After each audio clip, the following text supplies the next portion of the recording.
ભારતીય જનતા પાર્ટીની આ ઐતિહાસિક જીત જે છે તે અત્યારે જોવા મળી રહ્યા છે। ત્યારે પશ્ચિમ બંગાળના પરિણામને લઈને સૌથી મોટા સમાચાર એ સામે આવી રહ્યા છે। ભારતીય જનતા પાર્ટી કે જેમણે પશ્ચિમ બંગાળમાં 173 જેટલી બેઠકો પર આગળ જોવા મળી રહી છે। 30 બેઠક પર ભારતીય જનતા પાર્ટીની સૌથી મોટી જીત જોવા મળી રહી છે। નંદીગ્રામની અંદર જે બેઠક છે ત્યાં સુવેન્દુ માત્ર 3000 મતોથી આગળ વધી રહ્યા છે।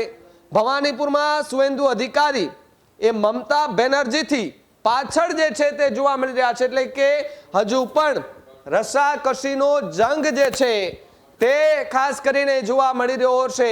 પરંતુ ક્યાંક ભારતીય જનતા પાર્ટીના કાર્યાલયો બહાર એ પશ્ચિમ બંગાળ હોય, દિલ્હી હોય કે પછી ગુજરાત હોય, તમામ જગ્યાએ ભારતીય જનતા પાર્ટીના જે કાર્યકર્તાઓ છે, નેતાઓ છે એ ઉત્સાહ મનાવતા જોવા મળી રહ્યા છે, ઉમંગ મનાવતા જોવા મળી રહ્યા છે। એટલે કે એમાં એક ઉમંગ છે કે આજની ઐતિહાસિક જીત અને આ ઐતિહાસિક જીતને જે આંકડાઓ સામે આવ્યા એ આંકડાઓ જ્યારે ગણતરી થઈ રહી હતી ને જેમ આંકડામાં મોટા ઉલટફેર થતા જોવા મળી રહ્યા હતા, જે બાદ અલગ અલગ જે બેઠકો છે તે બેઠકો ભારતીય જનતા પાર્ટી પોતાના કબજે કરતી ગઈ એમ સુધીમાં અત્યારે બંગાળમાં ભારતીય જનતા પાર્ટી કે જેઓ 173 બેઠક પર લગાતાર જે છે તે સારી સરસાઈથી આગળ વધી રહી છે, એમ 30 જેટલી બેઠકો પર અત્યાર સુધી આંકડાઓ મળી રહ્યા છે પ્રમાણે 30 જેટલી બેઠકો પર ભારતીય જનતા પાર્ટી એ જીત મેળવી છે।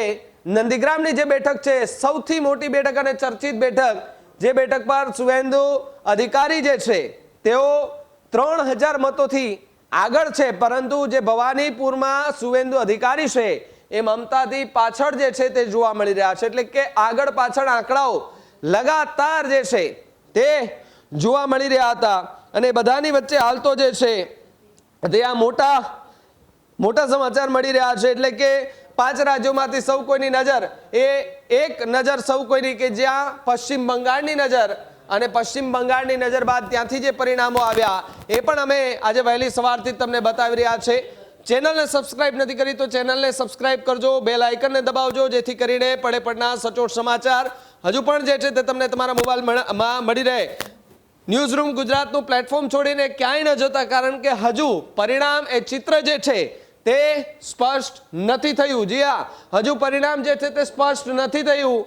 સૌથી પહેલા ઝડપી પરિણામના એ આંકડાઓ જે છે તે માત્ર ને માત્ર આપણે ન્યૂઝ રૂમ ગુજરાતની ટીવી સ્ક્રીન પર એ અમે બતાવીશું, અપડેટ સાથે જે છે તે બતાવીશું। ત્યારે ચેનલને સબસ્ક્રાઇબ નથી કરી તો ચેનલને સબસ્ક્રાઇબ કરી લેજો, બેલ આઇકનને પણ દબાવી દેજો, જેથી કરીને આ જ પ્રકારના આંકડાઓ સાથેના એનાલિસિસના સમાચાર તમને તમારા મોબાઈલ પર જે છે તે મળી રહે। એટલે આ સૌથી મોટા સમાચાર અત્યારે હજુ પણ મતગણતરી જે છે તે ચાલુ જ છે, આંકડાઓમાં પણ મોટા ઉલટફેર જે છે તે જોવા મળી રહ્યા છે।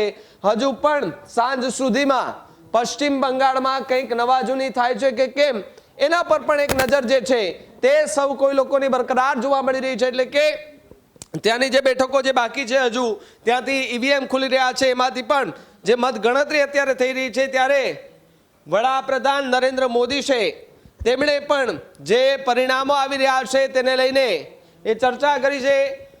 જ્યાં બંગાળની અંદર વડાપ્રધાન નરેન્દ્ર મોદીએ પોસ્ટ કરી હોવાની વાત અત્યારે સામે આવી રહી છે।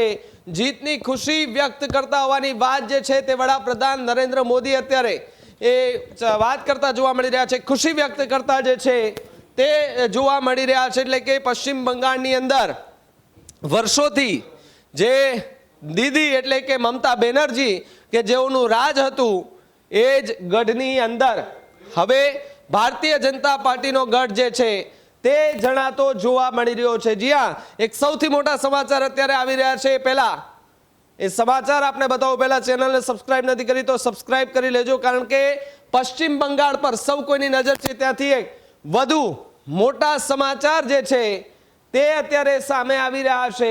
એ સમાચાર હવે હમણાં ટૂંક જ સમયમાં એ આપને બતાવવા જઈ રહ્યા છે, કારણ કે અલગ અલગ જે આંકડાઓ અને ઉલટફેર જે છે તે થતા જોવા મળી રહ્યા છે। ત્યારે જ ન્યૂઝ રૂમ ગુજરાતની યુટ્યુબ ચેનલને સબસ્ક્રાઇબ કરો અને ઇન્સ્ટાગ્રામ અને ફેસબુક પર ફોલો કરો। અપડેટ રહો, સત્યની સાથે રહો।